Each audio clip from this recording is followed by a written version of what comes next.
Okay, so last time we, as I said, the course is moving between the syntax and the semantics. And so far, we've only talked about the syntax of propositional logic because we just defined what the words of the new language are going to be. So now we have a satisfactory definition. We know exactly what the words are. We have an algorithm that can tell us if a given sequence of symbols is a legal word or not. So we can move on. So here we just had the definition. So here we had the definition of the language.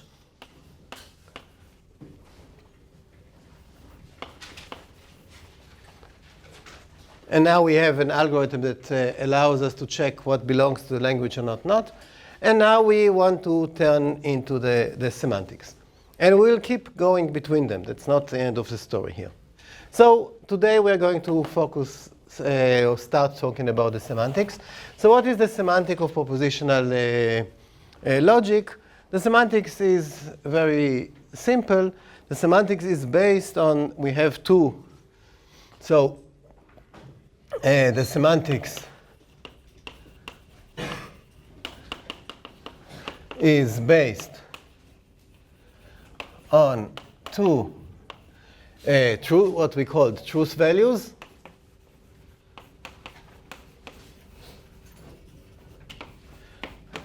True and false. And when we want to talk about the truth or falsity of a statement, so we assume, as I said in the introductory lecture, logic is not about telling us what's true and what's false. Logic is about telling us how to reach from assumptions to conclusions. So we assume that someone tells us. So we assume we start with a given, what we call the truth assignment,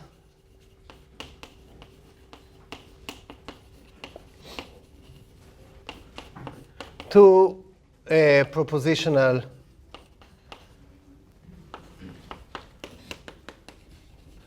variables. So what is a truth assignment? So we start with the truth assignment. We have the notion of truth values. What is a truth assignment? A truth assignment is a function that goes, let's call it V. It's a function that goes from some set S to true, false, where S is a set of propositional variables. So someone is telling us, say, for example, S tells us that here is a way to describe S. So I have some variables, P1, P2, P7, and the assignment S tells me that P1 should be true, and P2 should be false, and P7 should be false. That's a truth assignment. Yes? So would that not be then a mapping from S to multiple true falses, not to a single? That notation up there is sort of odd. You were like, yeah, but it maps from that notation up there. Does not mean it from a set to a single true false? No, the notation, we always have a notation. I have a function from a set A to a set B. Oh, yeah. That means that for every element of A, it assigns an element of B. Okay. So it's the same here. For every element, for every propositional variable, it assigns a value. Okay. So S is this V. This V is just a function. Let's write it here. It's a function that assigns a truth value to every propositional variables in our set S. Now to what is the semantics of the propositional logic? The semantics is actually an extension. So we define how to extend such an assignment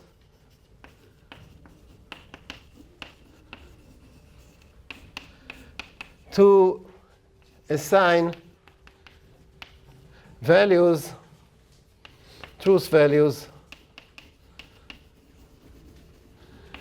to every propositional formula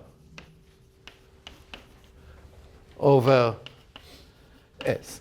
So we want to extend this definition of that we are given. Someone is telling us whether P1, P2, P7 are true or false. Now we want to extend it. We want to assign it to a function v hat. I'll designate it by v hat. And now v hat is a function that goes from all propositional formulas. So the set of all propositional formulas over S that use the variable S to true false. So how shall we define this extension? It's very natural. So for example, if V of P1 is T, we want V hat of the negation of P1 to be false. Or we want to define V hat of any propositional formula. So I have here any alpha. I want to define what is going to be V hat of alpha. That's what we want to define. And we do it by what we call the truth tables. So we define the extension by 4 fixed truth tables, 1 for every connective. So the truth table for the negation will be that. So here I will have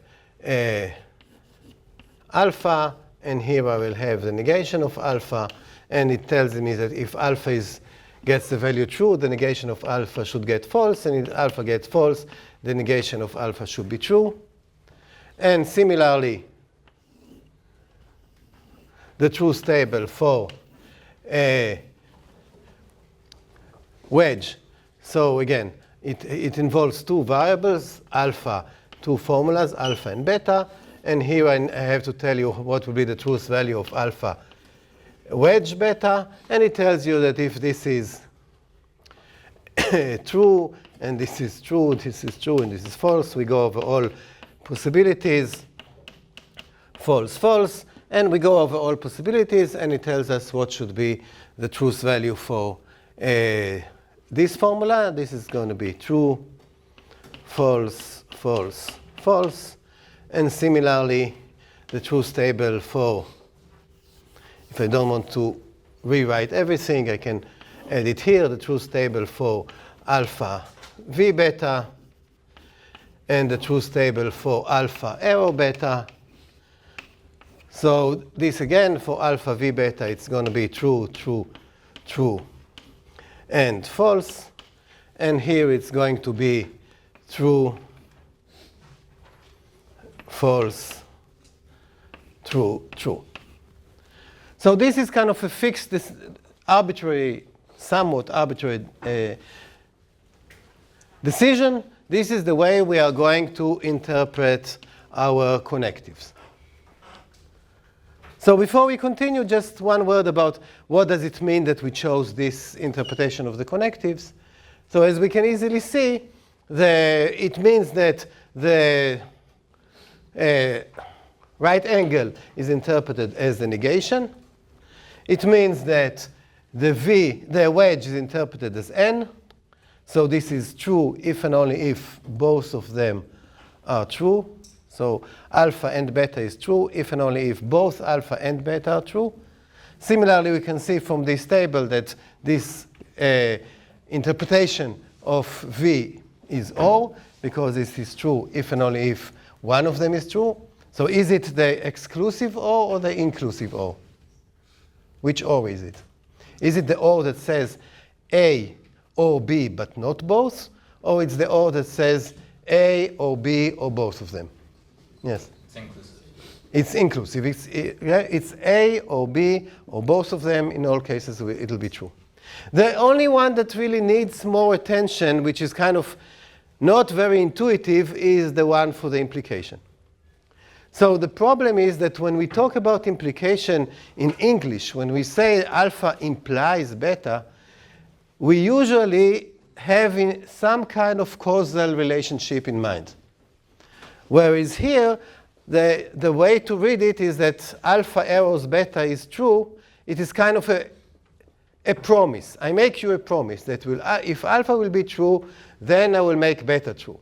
So if alpha is false, whenever alpha is false, I didn't violate my promise. So whenever alpha is false, alpha arrows beta is marked as true. We didn't violate the promise. So this is we have to kind of be cautious about it. This is different than the English notion of implies. It's not implies, I'll call it arrow, and it means that if it's a promise, if alpha is true, then beta is true. If alpha is false, then this is going to be true. So if I want, say, P to stand for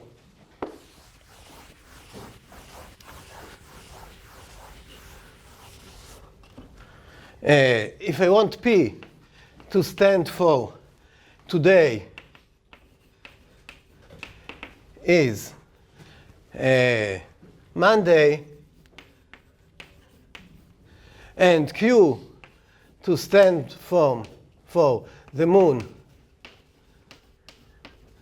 is made of cheese, then under this interpretation, what will be the value of P arrow Q? Under this interpretation, we know, is this true or not? Is today Monday or not? No. It's false. Is the moon made of cheese or not? No. So both of them. But what about the implication? The implication, according to the table, will be true. So we have to be careful. It's different than the English interpretation. In the propositional logic, if today is Monday, then the moon is made of cheese. And this is true 6 days of the week. On Monday, it's going to be false. So we have to be aware that there is some kind of discrepancy here, but it's very easy to see that this is the best we could do. The language that we have is very limited. And what is limited about this language is this language takes statements. It takes statements P, Q, whatever, and it cannot look into the statement. The only thing you care about the statement is whether the statement is true or false. So if you only care about whether the statement is true or false, and you want to talk about implication, this is probably the best table that you can get. Every other choice here will be worse. Because when we talk about implication in English, we care about not only the truth or falsity of statements. I could have two statements that said both of them are true in English, but in English one of them implies the other and the other is not, right? I say that take today is Thursday and the Earth is moving around the sun, is cycling around the sun. Both of them are true, but we will not say in English that if today is Thursday, then the Earth is circling the sun. Because what we care about in English is not just whether it's true or false. We care about more about the content of those statements. The propositional logic is very limited. The propositional logic, all it can do, you give it some statement, it just checks whether it's true or false. What can you conclude from just knowing whether it's true or false? And if that's all the information that you have, then this is the best that you can do to kind of get as close as possible to the English meaning of not, and, or, and implies. Okay, so this is kind of not formal. Formally, we have those table, we have the table, and now we have to define this extension. So so far we just said we want to define an extension that will take truth values of variables to truth values of formulas. And for this extension, we'll use this table. So now we come to the formal definition. So the formal definition of the function v is recursive. It's a recursive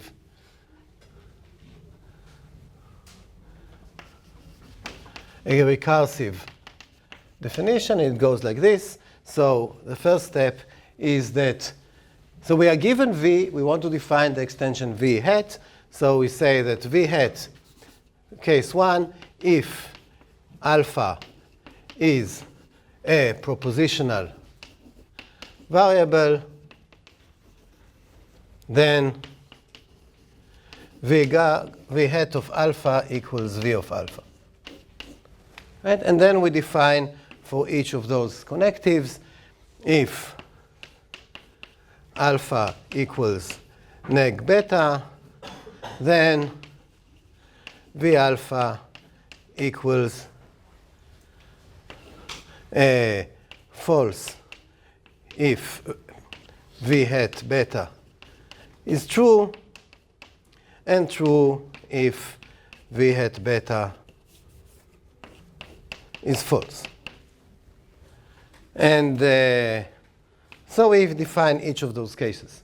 So if alpha equals beta or gamma, then v hat of alpha equals true, unless both v hat of beta equals f and v hat of gamma equals f. Right? And similarly, we can define for and for implies. So we need two more cases. Case 4, alpha equals beta and gamma, and case 5, alpha equals beta arrows gamma. So this concludes, I mean, I don't write it down. It's all the information is in the table. Yes? You switched up alpha and beta into. Oh, I switched. What did I switch? Like you use both alpha and beta. In round 2. No. Oh, wait. No. I always, the new one is always alpha, and now I look at how is alpha composed. And beta and gamma are the components that made alpha. Okay? So in all of those cases, I want to tell you what is going to be v hat of alpha. And I'm checking what is the structure of alpha. So I'm saying either alpha is a propositional variable, or alpha is some negation of beta, or alpha is some beta v gamma, or it's some beta wedge gamma, or it's some beta arrow gamma. In each of these cases, I'm telling you what is going to be v hat of alpha, assuming you already know v hat of gamma and v hat of beta. Okay? That's why I'm kind of introducing beta and gamma into the game. So let's first do some examples. This is pretty simple, and I'm sure that, I mean, who has seen these definitions before? Oh, yeah, I guess most of you seen it before. It's not a big surprise, right? So let us just do some calculations. So what is, for example, what is going to be, assume that I want to, I pick some v. So let's just take two variables. I'll have variables p and q. And here I'll have some assignment v1, an assignment V2, V3, and V4. And let's check all the possible assignments for these two variables. And let's try to calculate the value of some formula. So I want to calculate the value of some formula. Say I want to calculate the value of, under each of those assignments, I want to calculate the value of the formula P arrows Q, V Q arrows P. So I want to calculate the value of this formula under each of those assignments. So how are we going to do it? So the definition just tells us if I want to find out the truth value of this formula is the O of two other formulas, I have to find out the values of those formulas. So we can just build this parsing tree. We can write here P arrows Q, V Q arrows P. And we know that this splits into two. This is made up of two formulas. What are those two formulas? This is P arrows Q, and this is Q arrows P. And this splits into P and Q and Q and P. And now we can just calculate bottom up what happens in each of them, right? So if I want to check what happens in V1, so both of them are true. So if both of them are true, then what will be the value of this one? This will be true. What will be the value of this one? True. So this is true, and what will be the value of the O? Will be true. So that's very easy. And what will happen in V2? In V2, I have T arrows F. So what do I get here? I get here false. Here I give F arrows T. What do I get here? True. And the O of false and true? True. What do I get here? Here I get false arrows T, which is true. So this is true. Here I get true arrows false, which is false.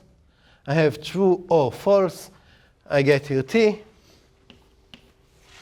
And with false, false, I have here true, true, or, and I get true.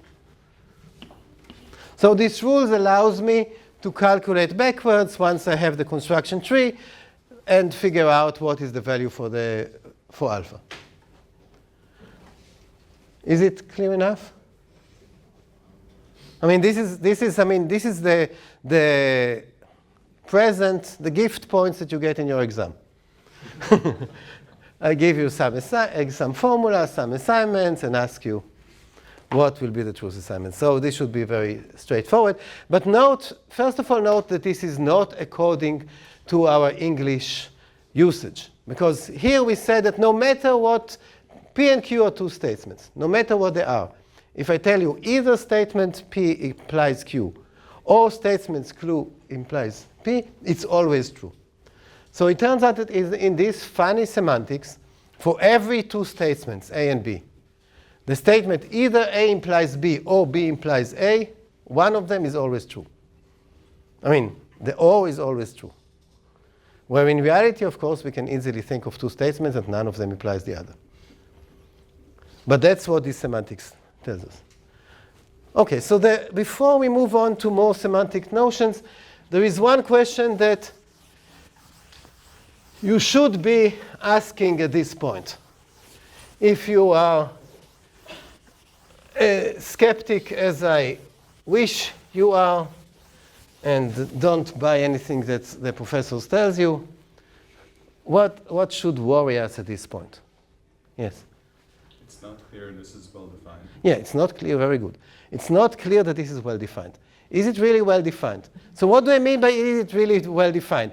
I tell you that if alpha is this, then go back and check the values of beta and gamma. If alpha is this, but maybe it's not a clearly defined rule. If you have in the, you look at the, I don't know where it's written, what are the rules that you need in order to finish your degree?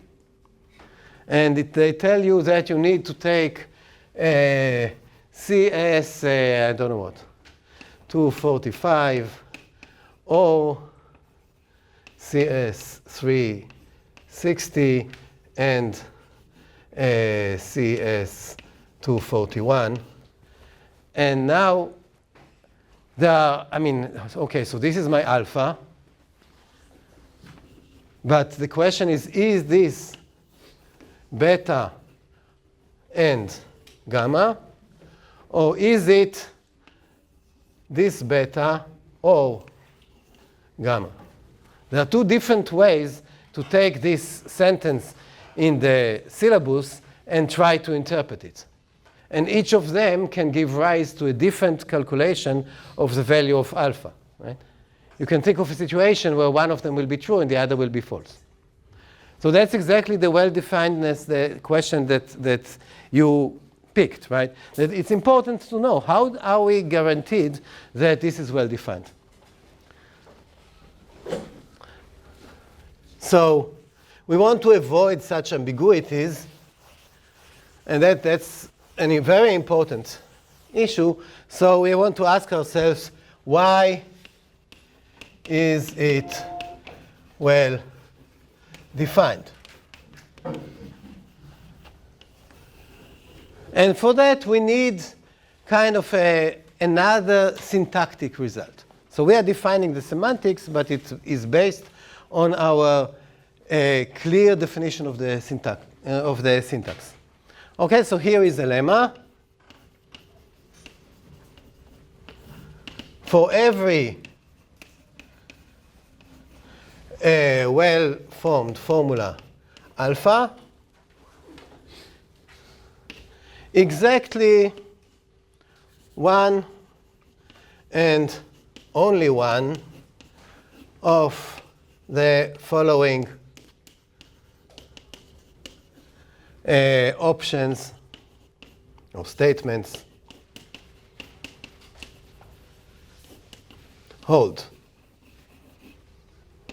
So option 1 is alpha is an atomic propositional variable. Statement 2, alpha equals neg beta for some well-formed formula beta. Option 3, alpha equals beta v gamma for some well-formed formulas beta and gamma. And option 4, oh, I'll have 5 options, right? Yeah, I'll have 5 options. So option 4 is alpha equals beta wedge gamma for some well-formed formulas beta and gamma. And option 5 is that alpha equals beta arrow gamma for some well-formed formulas beta and gamma. So this is a complete syntactic statement. It doesn't mention truth and false at all. It's just about the syntax. But this is kind of the key in showing that our definition is uniquely defined. It's well defined. There's no ambiguity. Because this tells me that there is only one way to climb down the tree from alpha to go back to its components. We will soon show why this statement suffices for the unique readability, for the uniqueness of this function v hat. But first, let's prove this lemma. So how am I going to prove this lemma? Maybe I should hint to you. Some of the questions that I ask you, they're pretty easy, and I expect every one of you to answer. This is a question that is not easy.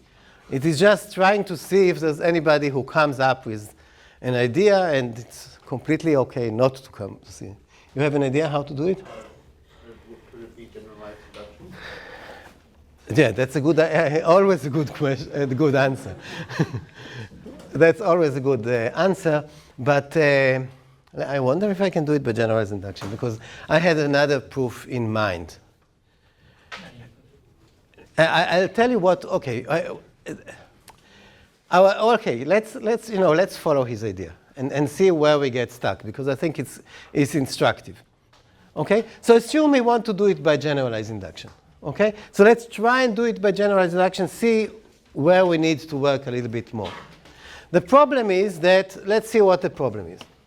So let us try to show it. Let's try to prove it by our generalized induction. And this is a very good guess, because it's a statement, every statement that says something for every well-defined formula, every statement that says something for every element of an IAP, something holds. This is our first approach, generalized induction. Okay? So if we try it for general induction, we have the base case. What is the induction base? What is the induction base here? Yes? Alpha is a Wolf formula. Right. Alpha is a? WFF. No, that's the whole thing. But we want to do induction on the construction of. So the set of WFFs is I of AP, and we want to do generalized induction on this structure. So what is my base case? Yes? So our core set. Our core set. So what does it mean? It includes our atomic proposition. That's all. That's all. The only core set is the atomic propositional formulas. So alpha, the induction, this alpha is a propositional variable. And now, how do I prove the statement? So the statement tells me exactly one of the following holds.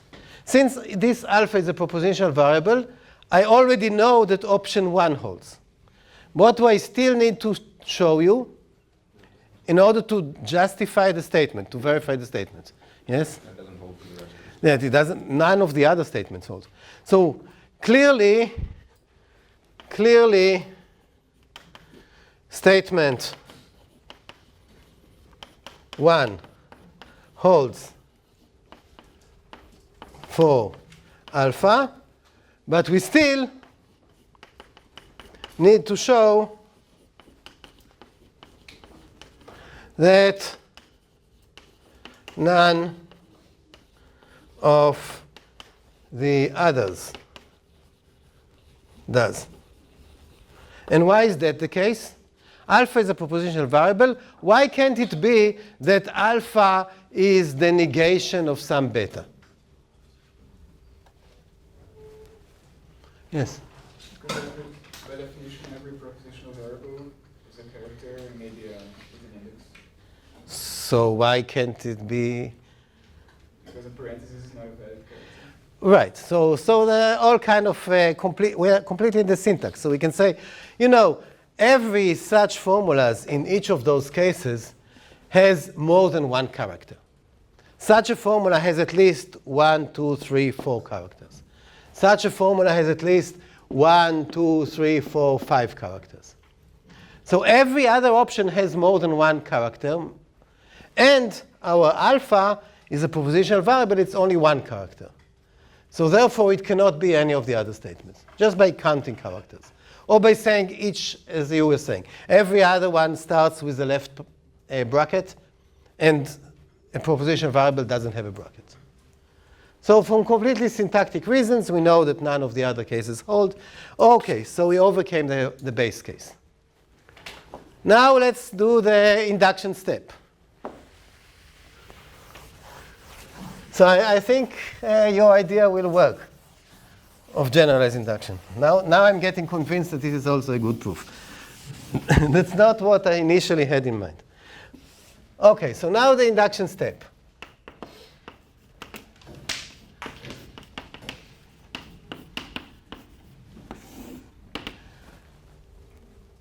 Okay, so now we have to deal with the case. We assume the claim holds for alpha and beta, and need to show it holds for each of neg alpha, alpha and beta, alpha O, or beta, alpha V beta, wedge beta. So what is the statement? The statement that is the formula is exactly one of the following, right? Okay, so the point is that, so this is my new alpha. This is my new alpha. Which of the four statements hold for this guy, if that's the case? In this case, which of the four options hold? Yes? Number 2. Yeah. So here we have option 2 holds. What do we still need to show? None of the others. How do I know that none of the others? Why none of the others? Yes? If option 1 holds, then you know how the negation symbol, yet none of the other ones do. None of the other What do I know? You know that if option 2 holds, the negation symbol will be one of the symbols. That are not in alpha. Right, the negation, okay. But that symbol is not in any of the other ones. Why not? Maybe it's inside here. Maybe there is a negation here. Everything that's not a propositional variable starts with a bracket. Okay, so we have to be a little bit more careful. So now we have to use some of the properties of formulas that we proved last time. So here I can say, okay, if option 2 holds, so this formula looks like not alpha. Why can it all not look like something like this? Because its second symbol is a right angle. And here the second symbol, what will be the second symbol in such a sequence? Yes? It depends on what alpha is, but it can't be a right. What could it be? It could be either a propositional variable or a bracket. Right, it could be either a propositional variable or a bracket, because and we know that every formula is either a propositional variable or starts with a left bracket. So in this case, the second symbol will be either a propositional variable or a left bracket. And here the second symbol was neg. Therefore, if this option holds, none of those can hold. So the main point is that you have to be careful. It's only syntax. We have to really argue just about the characters. Why, if I can write my formula like this, I cannot write it like this? Right? And here the argument was, consider the second symbol. Is it clear to everybody? So what will happen here? Here we will know that option 3 holds, but why none of the others? This is even more delicate. Why, if I can write my formula like this, I cannot write it as a combination like this? Yes? You can consider the symbol after the number of left brackets is once again once more than the number of right brackets? Right. So now we need to, very good. Now we need to use our property. You remember we had this property that the number of left brackets is always more than the right brackets whenever we are inside the formula. And they get even only when we end the formula. So we know that this place here is the first place in this formula where the number of left brackets is only one more than right brackets. Because it's the first place that after I erase this guy, I get equality.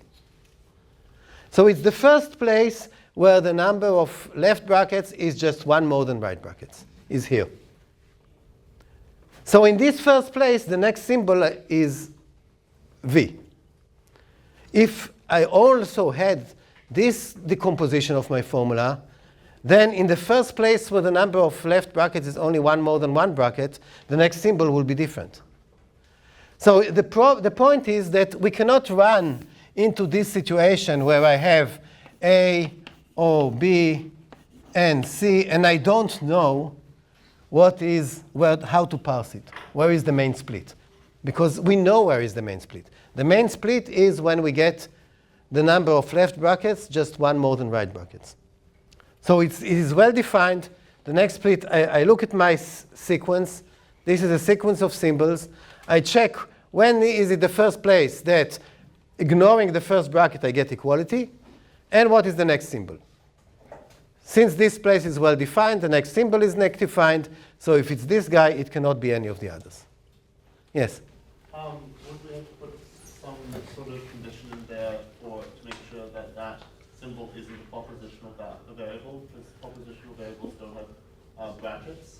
So the first place, there will be an equal number after that first one should be where. Oh, I say, if this guy is a propositional variable, then the first place that I'll have equality, the first proper initial segment will be just P. And I'll have equality because 0 equals 0. I look at the first place, which is, I erase this, and I look at the first proper initial segments in which I have equality. And if this is just P, it will be here. This will be the first place because I'll have 0 left, 0 right, it'll be equality. Okay? So we have to argue here. It's not that you need to remember those arguments by heart, but you have to kind of understand why do we need them? How do we work? Okay? We need to be very formal. Although intuitively we know that this is what we want, the formalism is what I did now. And this formalism actually tells us we spread around enough brackets to have a unique interpretation for every formula. That's exactly what we're proving here. In our definition of propositional logic, we scattered around so many brackets that now there is no ambiguity. Now every formula, there's only one way to unfold it into its components. Because there are so many brackets that we have this nice property that every proper initial segments have more left than right, and the minute you finish reading a formula, it becomes equal. Okay? So now we have this unique readability. We know that every formula has a well-defined set of parents. It's not that you don't know who is my dad because, you know, I just don't know. Here you know. Yes? You said you had another way to prove this level? Yeah. Without induction? Yeah, but let's say, I mean, I don't have enough time in the planning of the class to do another proof, but yeah. Is there a quick sketch of it? Or? It's the same idea, but the point, okay, let me answer your question. The reason I was not intending to do induction is because note that we never used the induction hypothesis. The induction hypothesis was that there was only one way of reading alpha, and there was only one way of reading beta. Therefore, there will only be one way to read alpha or beta. But I never used in this proof the induction hypothesis. I never used the claim that there is only a unique way of reading alpha. And that's why I could have gone without the induction. If along the proof you use the induction hypothesis, then it is a heavier reliance on this type of proof. Okay? So we have this kind of unique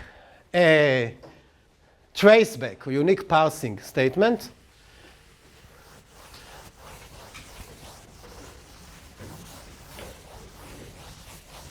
And now I can actually prove what I really wanted to prove. This was just a technical lemma. And completely, notice that this was complete syntax. There was no meaning here. There was no true, there was no false. It was complete claim completely within the realm of syntax. But we need it in order to prove a claim that we want about the semantics. What is the claim we want about the semantics? That this v hat is uniquely defined. So the claim about the semantics that we want is this is the claim, the uniqueness of the extension v hat, and it says the following, that for every truth assignment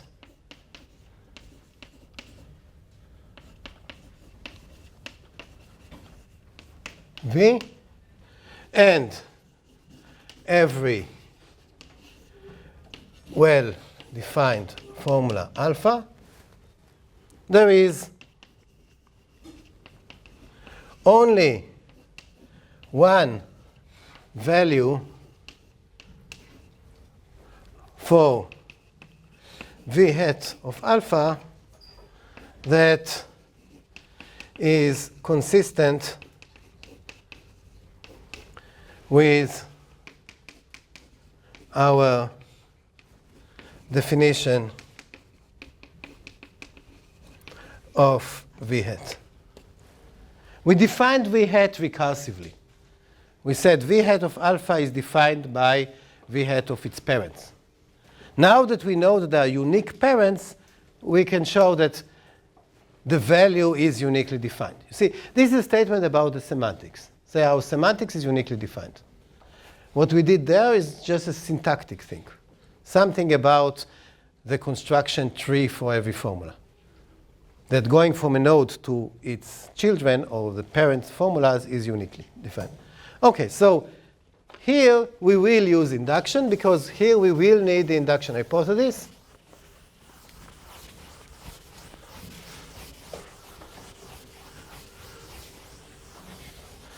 So here I almost tempted to leave it for you. I mean, the problem is that I don't know you still at this point well enough to know what is just too much saying obvious things or what really needs explanation.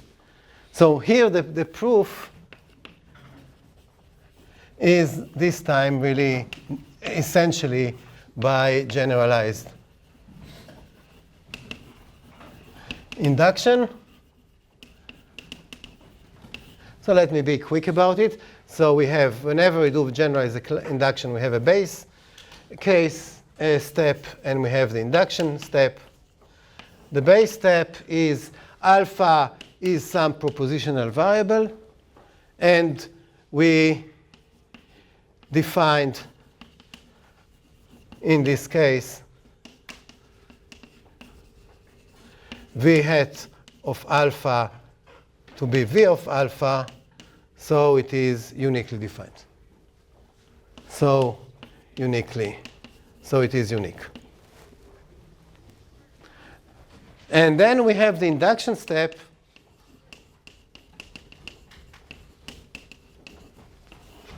So alpha equals, say, now we have all those cases. So say alpha equals beta or gamma. Now the definition of v hat told me how to calculate v alpha from v beta and v gamma, right? But in order to know that there's only one way to define v hat of alpha, now we need to use this lemma.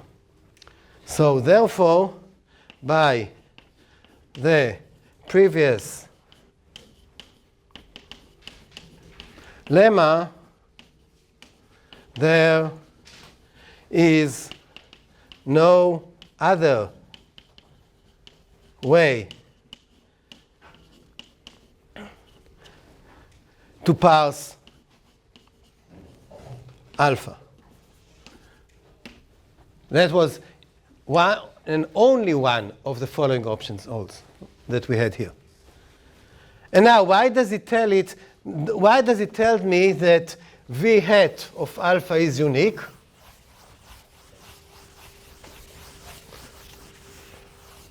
So now I know that if alpha is beta or gamma, it cannot be beta and gamma for any other beta and gamma. It cannot be beta arrows gamma. It must be this form. Why does it tell me that the truth value is unique? Now I want to look at v hat of alpha, and I know that this is defined by this table, right? It is true unless both v hat of beta is f and v hat of gamma is f. Yes? Does the lemma tell us that alpha is exactly beta or Right. gamma, or does it tell us that alpha is beta prime or gamma prime? So maybe beta. Oh, that's a very good point. Yeah, the lemma, right. Yeah, I mean, I should have edited the lemma. Very good point. I mean, send me an email for a bonus. It's a very good point. Right. So I kind of skipped this, but it's very important. It's not only that alpha is one of those cases, but if alpha equals beta or gamma, then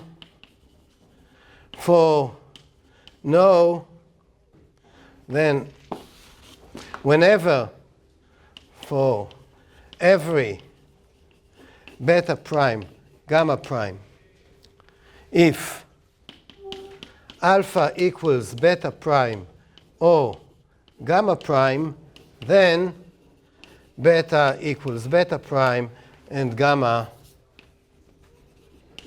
equals gamma prime. It's not only that if it can be broken by or, it cannot be broken by and. But it's also the case that if I can break it by or, there is only one place where I can break it by or. Right? It's not that I can have alpha that looks like A or B or C, and you can say either this is beta and this is gamma, or this is beta and this is gamma. There is only one way to break it, and that's very important. Now, the proof is the same proof that we saw. We count brackets. The only place to break it is the place where the brackets become even for the first time. But we also needed this component. So this is an important addition to the previous lemma that I missed. Very important. OK, so now why does it give me uniqueness of the extension v hat? So if alpha is beta or gamma, I can calculate by this rule. Why does it say that the outcome can only be one value? Why can't there be an ambiguity here? Anybody, any new voice? It's not completely new voice. OK, yeah. By the induction hypothesis. Here I have to invoke the induction hypothesis. By the induction hypothesis, this value is uniquely defined, and this value is uniquely defined. Therefore, this whole definition is unique. So now, invoke the induction hypothesis to get uniqueness of v hat of beta and v hat of gamma. Yes? On the bottom line, shouldn't it be beta prime equals beta? That's the rather common than from the previous lemma. No, this part, that's the extension of the previous lemma. What? He meant see the comma between beta prime and gamma prime? He thought that was a prime on the below. No. It is a comma. It's beta prime and gamma prime. This is not a prime.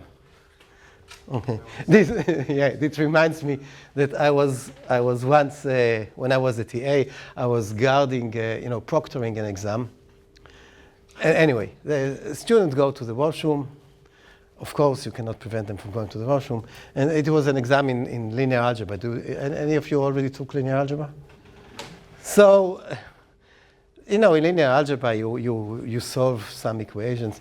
And in his solution, he had something like 3 times x minus 2y to the power 248 plus 5z. And that was, I was completely, I mean, how come in linear algebra you get power 248? So anybody knows what the solution was? It's related to your question. In the book, the page number when they had this exercise was 248. And he had the book in the washroom, probably, and he was copying very fast, so he copied the 248 as well. So that was the top line of the page, right? And the 248 was just above it. So yeah, the comma here doesn't belong to this beta prime. It belongs to this line. OK, so we have the uniqueness. So we define semantics, and we know the definition is unique. And we used heavily what we know about the syntax in order to show the uniqueness. That was the whole point of constructing a formal language, that we will have unique interpretation. So now that we worked so hard, are there any questions? Those are very delicate. Both of those claims are kind of delicate because they almost say something obvious. They kind of say, you know, if you have a formula which is alpha or beta, then it's not alpha arrow beta. Sure, I just told you it's alpha or beta. How can it be alpha arrow beta, right? But there is something to prove there. And so it's very delicate, both of them, and same the uniqueness for the interpretation. So I really hope that you go over it, think about it. If you have any unclarities, email me, post something to Piazza, or come to an office hour. OK? Now that we did all this hard work, we can kind of cruise a little bit on easier notions. So any questions about the proofs that I did so far? OK, so some basic semantic notions. So maybe the first one is we say that alpha, a proposition, alpha is satisfiable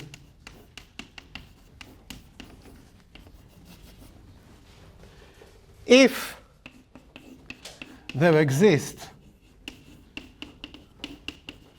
some truth assignment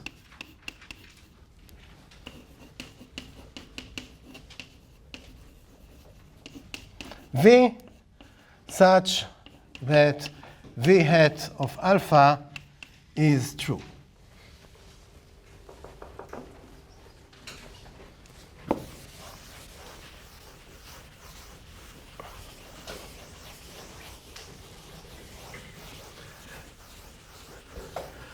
So let me give you a formula and ask you if it's satisfiable or not.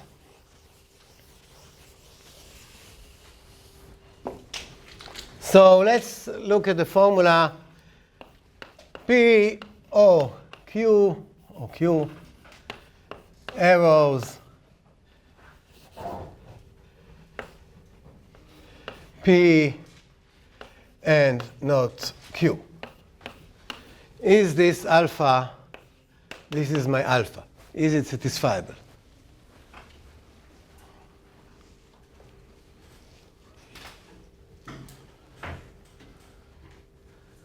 So how are we going to check if it's satisfiable? Yes. To find some assignments to P and Q that will make the whole statement. Right. We want to ask, are there assignments to P and Q that will make the whole thing true? And we can just build this table and say, OK, let's check all possible assignments. I have P, I have Q. Assignments 1 will be true, true. Assignments 2 will be this one. The third assignment will be this.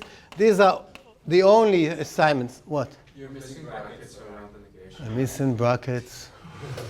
I'm missing brackets around the negation. That's an easy point. Yeah. OK. Yeah. But yeah, that's another comment I should make. I mean, from now on, I will be very loose with brackets. I mean, we know that we can do it correctly, and now that we can do it correctly, we will do it incorrectly. I mean,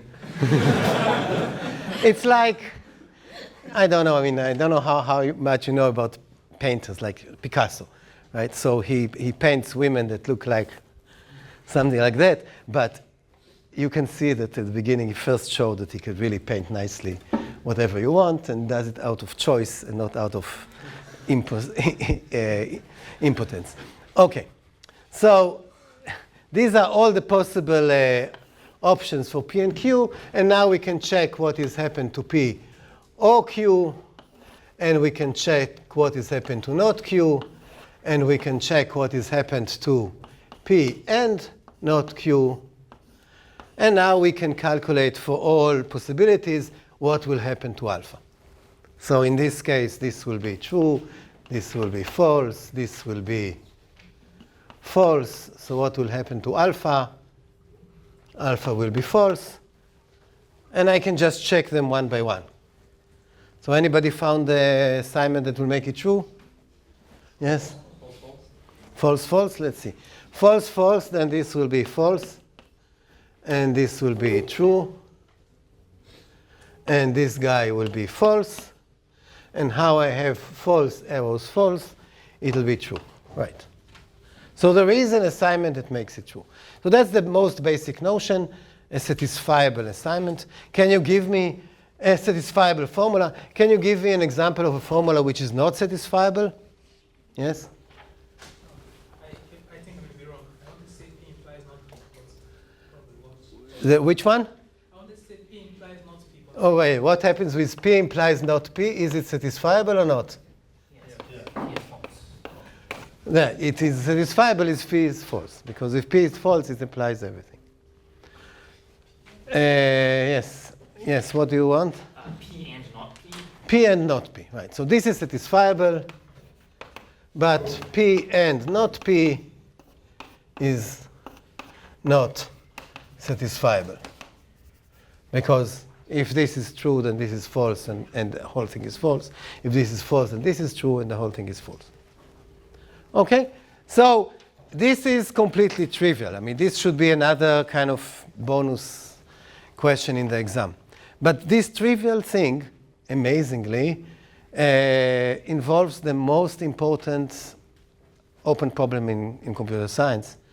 And if you solve it, if you know how to do it, there is $1 million waiting for you. I mean, so here is how you're going to make $1 million. So the problem, the problem is, what I want to ask is how difficult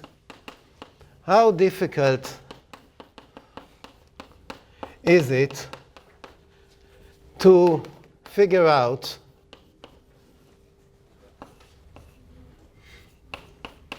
if a given proposition formula is satisfiable.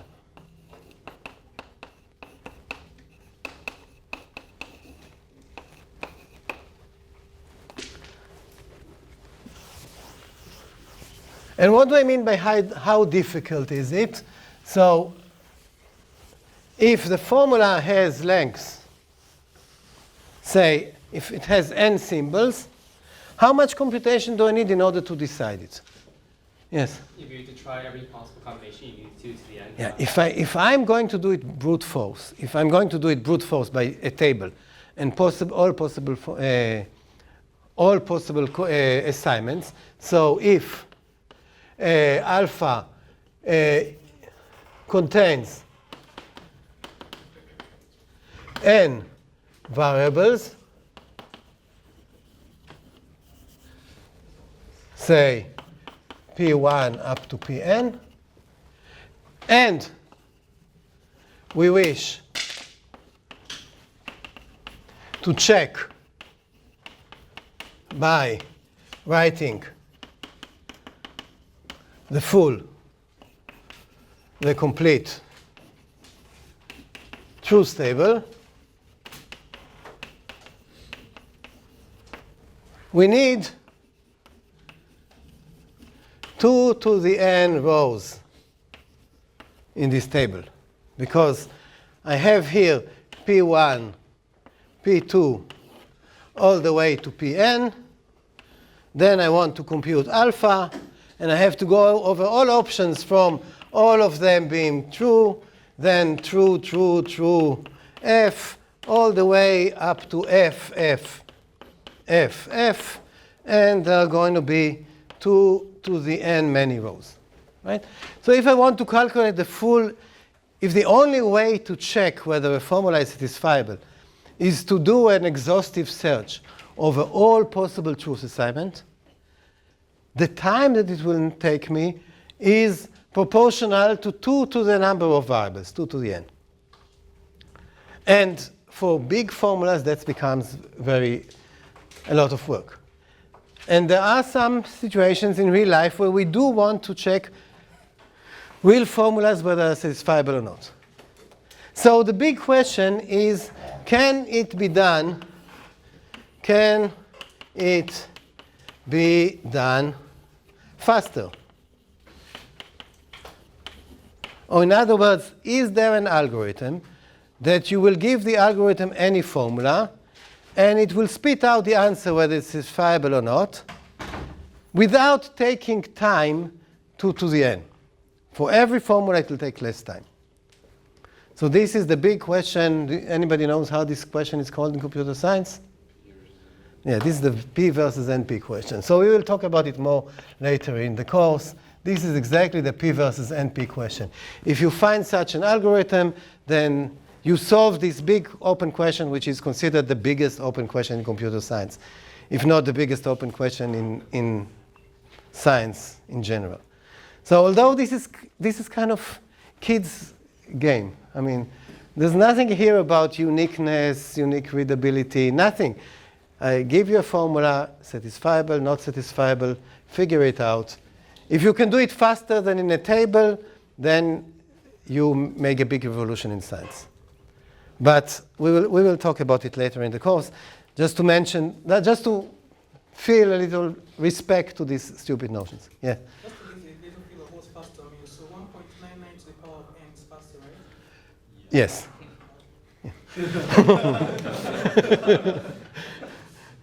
I mean, you have the whole weekend to figure it out.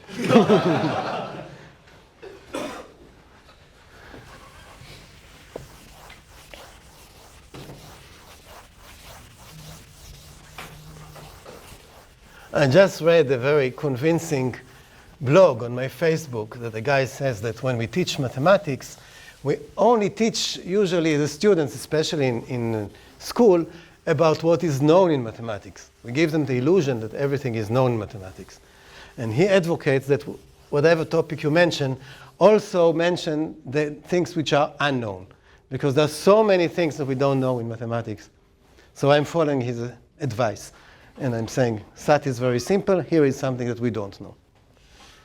OK, so let's move on to some other semantic notions. So we talked about basic semantic notions. By the way, if we already mentioned it, the guy is called Lior Pechter, and he's a professor at Berkeley, I think. And if you go to his webpage, you can find this list for every topic of mathematics in school, from grade 1 to grade 12. He gives an example of a problem that is, we don't know the answer, that involves the notions that you learn in this grade in school. So it's really fun to read. Anyway, other basic semantic notions. So we talked about satisfiability. So the first one was alpha is satisfiable. And we have an algorithm of how to do it. We draw the table. The thing is, we don't know if it can be done faster. The second important one is alpha is a tautology. And by alpha is a tautology, I mean that it means that for every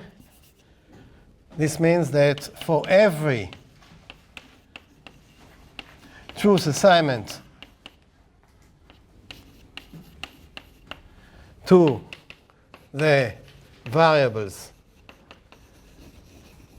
of alpha, wherever it was assignment v to the variables of alpha, v hat of alpha will be true. So alpha is a tautology if no matter how you assign the variables, it is going to be true. So we've already seen one such tautology. So examples are, so who can give me what's the simplest example of a tautology? Of a formula that no matter what you do, it will be true. Yes? A or not A? Right. So if I do alpha being A or not A, it's easy to see that no matter what assignment we give to A, it's going to be true. Another one that we've already discussed is alpha being P arrows Q or Q arrows P. This one is an unexpected tautology. And again, how do I check that something is a tautology? If I want to kind of make sure that it's a tautology, what do? I just do it for the full truth table. But we have faster ways of checking that things are tautologies. So let me give you another example of a tautology and show you how I can check in a faster way than doing the whole table that it's a tautology. So let alpha be not A arrows not B arrows B arrows A. I guess that's now 1, 2, 3, 4, 3, 4, 4, 5. 3, 2. 3, 2. Okay, okay. 3, 2, 3. So I need one more. You have one too many. What? One too many. Take one off the left. Far left. Oh no. Anyway, Yes. let's not. One off the left. What? The surplus one here. Yes. Okay. So now I'm claiming that this guy is a tautology. So how do I check it without going to the truth table? What I'm saying is whenever I have a formula that breaks by an arrow, I know that the only way an arrow will not come out true is when will an arrow compute to false. There's only one case where an arrow compute to false. Yeah, so the only way it would, if this is false, then this must be true and this must be false. And again, if I have an arrow with a false, I know that the only way that this will be false is if B is true and A is false. That's the only way that this will be false. And so that's the only way that the whole thing will be false. But if A is true and B is false, what do I get here? A is true, so this is false. What did I do? Did I do anything wrong? Yeah, that's false, and B is going to be False. no. Yeah, B is going to be false. Oh, A is going to be true, Yeah. and this is going to be true, and this is going to be false, and therefore the whole thing is going to be false, and I will not be in this case. So the argument was assume that the whole thing is false. Since it breaks by an arrow, then I know that it must be the case that the head is true and the tail is false. Then I can repeat this argument here. So I get to the conclusion that the only way the whole thing will be false is if B is true and A is false. But in this specific assignment, B is true and A is false, this becomes false, so the whole thing is true. So for formulas that just consist of just arrows, we can do a faster check. But the big question is whether we have an algorithm that does a faster check regardless of the structure of the formula. Okay, so these are tautologies. Some tautologies are very intuitive. Some tautologies are less intuitive. Some tautologies are, I think the one I like most is the tautology that has really practical tautology. Oh, not yet. Let me keep this joke for for a different, a later step in the course. Okay. Other very important tautologies are the kind of the what we call the De Morgan laws. I'm sure that you saw them. De Morgan rules. And these are saying that not for every alpha and beta and gamma, the following are tautologies. And we have things like that the negation of alpha and beta implies the negation of alpha or the negation of beta, and vice versa. So this is one of them. And similarly, the negation of alpha or beta in both directions are tautologies is the same as the negation of alpha and the negation of beta. So those are the Morgan laws. I don't need gamma. So these are also very kind of useful or commonly occurring tautologies.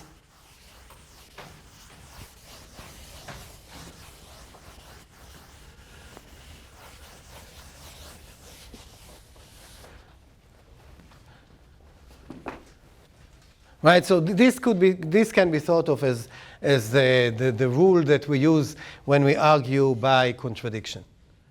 I want to show you that B implies A. I will show you that if it's not A, it would have been not B. So that's what we do when we argue by contradiction. I want to show you that from assumptions B I can get A. Then I show you by way of contradiction that if A would not have been true, B would also be false. So by showing you this, I showed you that this.